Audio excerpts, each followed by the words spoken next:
Imagine you walk into a jewelry store. You spend 3 months of your salary on a tiny stone. You take it home, you put it on a ring, you propose. Beautiful moment. Now imagine that 6 months later, life happens, and you need to sell that stone back. You walk into the same store, and the man behind the counter looks at the same ring you bought from him and offers you 30% of what you paid. Not because you damaged it, not because it lost shine, not because of inflation, but because the moment that stone left the store, 90% of its value evaporated into thin air. And the strange part is, this happens to almost every diamond sold on the planet, and nobody really questions it. Today we're going to answer a very simple question. Why does a diamond cost $5,000 in one store and $1,000 one block away? And why is one of the most common stones on Earth treated as if it were one of the rarest? The answer is one of the most successful business tricks in the entire history of money. It involves one British man, a desert mine in South Africa, a copywriter who never got married, and 4 words. 4 words that have probably cost you, or someone you love, more money than you realize. Let's begin. Let's start with a fact you might find hard to believe. Diamonds are not rare. In fact, geologically speaking, they are one of the more common gemstones on the planet. There is enough diamond sitting underground right now to give every person on Earth a small bag of them and still have plenty left over. But for most of human history, that was not true. For thousands of years, the only diamonds anyone had ever seen came from 2 small areas, one in India, one in Brazil. The total supply was tiny. Kings owned them, queens wore them. They appeared in royal crowns and inheritance treasures, and almost nowhere else. If you lived in 1850 anywhere in Europe, you could probably go your whole life without ever seeing a diamond in person. They really were rare in those days, genuinely, factually rare. And then, in 1870, something happened that should have ended the diamond business forever. In a remote, dusty corner of South Africa, near a town that would later be called Kimberley, a few prospectors looking for something else stumbled into the ground and discovered a single hill made of diamonds. Not a vein, not a few stones, a hill, literal tons of them. Within a few years, more diamonds were coming out of that one mine in South Africa every single day than the rest of the world had produced in the previous 500 years combined. You could pick them up off the ground. If the diamond market had been a normal market, the price should have collapsed instantly. When the supply of something multiplies by 1,000 overnight, the price drops by 1,000. That is just basic math. But the price didn't drop, not even a little. And to understand why, you have to meet a very specific kind of British man who arrived in South Africa with a mission that had nothing to do with jewelry. His name was Cecil Rhodes. Cecil Rhodes is not a small character. He is one of the most powerful and most controversial figures in the history of the British Empire. In 1870, when the Kimberley diamonds were discovered, Rhodes was 17 years old and freshly arrived from England, sent there because doctors thought the dry South African climate would be good for his weak lungs. Within 10 years, that teenager would have figured out something the entire world had missed. The actual money in diamonds was not in finding them, it was in controlling who was allowed to sell them. In 1888, after a decade of buying up small mines one by one, often with money borrowed from the Rothschild banking family in London, Rhodes founded a company called De Beers Consolidated Mines. By the end of that year, his company controlled almost every diamond mine in South Africa, which in practice meant they controlled almost every diamond mine on the planet. And here is the strategy that turned an ordinary stone into one of the most expensive things you can buy. Rhodes did not flood the market with the millions of diamonds he was now mining. He did the opposite. He locked most of them in vaults. He kept them off the shelves. He let only a tiny percentage of his actual supply ever reach the public, and he killed every competitor who tried to sell at a lower price. In other words, he kept the world's supply of diamonds artificially small, on purpose. If too many diamonds leaked into the market, he bought them back, just to remove them.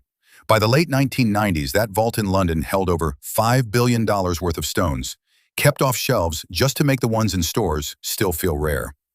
This is the first part of the trick, the first ingredient. Take something that is actually common, pretend it is rare, and kill anyone who breaks the illusion. But the strategy alone wasn't enough, because by the early 20th century, the world had stopped wanting diamonds, and De Beers was about to need a miracle. By the 1930s, the entire diamond business was quietly dying. The Great Depression had wiped out luxury spending. Nobody was buying jewelry. And there was a second, bigger problem. The cultural meaning of the diamond had also collapsed. In the United States by the late 1930s, only about 10% of engagement rings contained a diamond. The rest were simple gold bands, sometimes with sapphires, sometimes with rubies, very often with nothing at all. Worse than that, people who had bought diamonds in the 1920s, before the crash, were now trying to sell them back. And the market was learning, very quickly, that those stones were not worth nearly as much as the stores had said. If you bought a diamond ring in 1925 and tried to sell it in 1935, you were lucky to get back 20 cents on the dollar. The illusion was breaking. And De Beers, sitting on a small mountain of unsold diamonds in London, was staring at a future of total bankruptcy. So in 1938, they did something almost nobody had done at that scale before. They walked into an advertising agency in Philadelphia called N.W. Ayer, and they said, "We don't want better stores. We don't want better gems. We want you to rewrite what a diamond means. Stop selling stones, start selling love." For 9 years, that agency tried slogans, films, magazine ads, celebrity endorsements. Everything came out flat. Until one night in 1947, a young copywriter named Francis Garrity, who was alone in the office working late, scribbled 4 words on a piece of paper, ready to go to bed. The 4 words were, "A diamond is forever."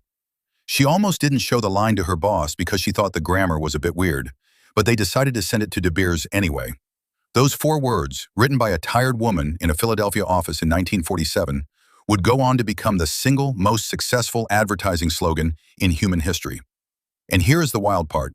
Francis Garrity, the woman who wrote "A Diamond is Forever," and who basically convinced billions of people to spend trillions of dollars on diamonds, never got married.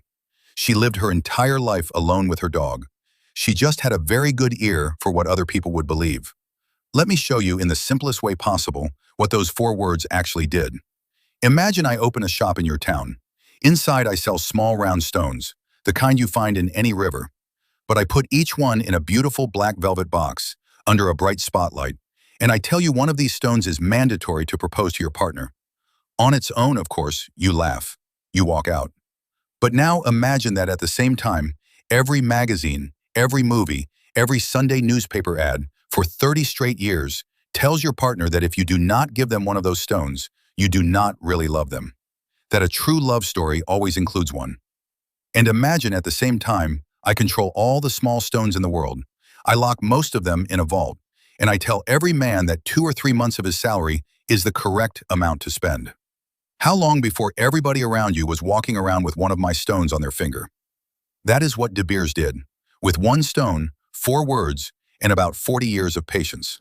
The numbers, in hindsight, are almost cartoonish. In 1939, before the campaign really started, around 10% of American engagement rings contained a diamond. By 1990, that number was over 80%. By the year 2000, it was nearly 90%. Almost overnight, a stone went from something a few hundred kings owned to something nearly every couple was expected to buy. The engagement ring industry today is worth around $80 billion every single year. The bulk of that is diamonds. The bulk of those diamonds, even today, pass through structures connected to that original company De Beers built. 1 stone, 1 slogan, 1 closed vault, worth more than the entire car industry of some countries. But here is the part that should make you a little uncomfortable. If you buy a diamond ring today and you try to sell it back next week, you will lose between 40 and 80% of what you paid. Not in 20 years, not in 5, in 1 week. Because the moment that stone leaves the store, you discover what it is actually worth on the open market. And what it is actually worth on the open market is just a small fraction of what you spent.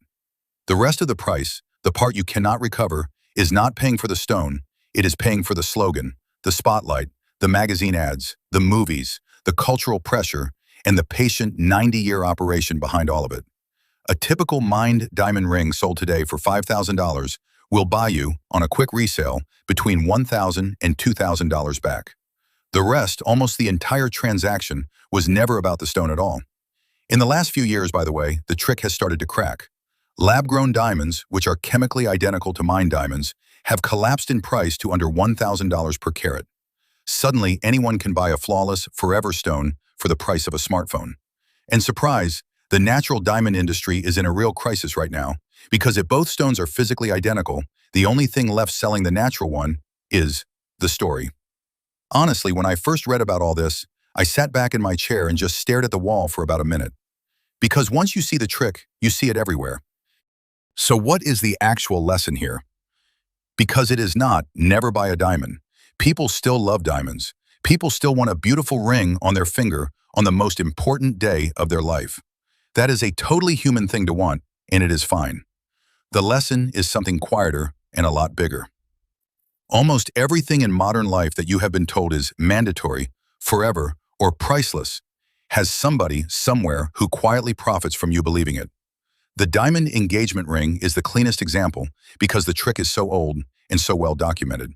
But once your brain learns to ask, who is profiting from the story I am being sold, you start hearing it constantly. You hear it in the luxury watches, in sneakers, in NFTs, in investment-grade wine, in funeral packages. All share the same shape as the diamond trick. A common item, an emotional moment, a beautiful slogan, and a quiet company at the back of the room, controlling the supply and writing the story. It does not mean you are stupid for buying them. We all do. The point is just to know, when you are buying them, that you are also buying the story around them. And the story is almost never priceless. The story is just the most profitable part of the box. Cecil Rhodes died in 1902, leaving an empire that outlived him by more than a century. Frances Garrity died in 1999, with her dog, in the same apartment she had lived in for decades. She never wore a diamond. She once told an interviewer her job had been to give other people a story to believe, and she did it very well. Most of those people will never know her name. But there is a very good chance, if you look down at the hand of someone you love right now, that her 4 words are still sitting there, sparkling, on their finger. So next time you walk past a jewelry store, or you see a glossy ad with a couple holding hands in a tiny black box, pause for 1 second. Ask yourself the same question Cecil Rhodes asked in 1888 and Frances Garrity asked in 1947, and that De Beers has been quietly asking for over a century. What story am I really being sold here? And who is on the other end of that story, quietly counting the money? Because the next time the world tells you something is rare, or forever, or priceless, there is usually a small mountain of it sitting in a vault in London, and a very polite person holding a piece of paper that you have already started believing. If your brain feels a little rewired right now, good. That is the whole point of this channel. We dig into the hidden corners of money, and we make them make sense, for anybody. So if you want more stories like this one, you know what to do. I'll see you in the next one.